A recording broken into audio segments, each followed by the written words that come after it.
మిత్రులకు శుభోదయం. మనం ఇప్పుడు నీతి శ్లోక రత్నావళి 169వ శ్లోకాన్ని చూస్తున్నాం. మంచి వాళ్ళకి చేసినటువంటి మంచి ఎప్పుడూ కూడా మన వెంటే ఉంటుంది. కానీ చెడ్డవాళ్ళకి చేసినటువంటి మంచి, చెడ్డవాళ్ళకి చెప్పినటువంటి మంచి మాట, ఇవి ఎప్పుడూ కూడా మనకే నష్టాన్ని కలిగిస్తాయి. అదే చెబుతున్నాడు నీతి శాస్త్రకారుడు. కృతశతమసత్సు నష్టం సుభాషిత శతంచ నష్టమబుధేషు వచన శతమవచనకరే బుద్ధి శతం అచేతని నష్టం. కృతశతం 100 ఉపకారములు సైతం అసత్సు అయోగ్యులయందు నష్టం నాశనమైపోతాయి.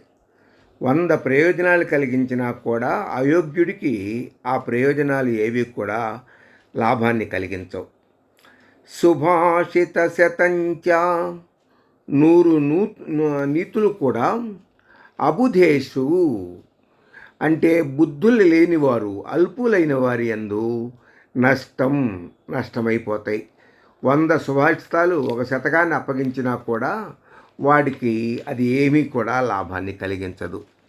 అట్లాగే అవచనకరే చెప్పినట్లు చేయనటువంటి వాని యందు, అవచనకరుడు చెప్పిన మాటల్ని విననటువంటి వాని యందు వచన శతమపి 100 మంచి మాటలు కూడా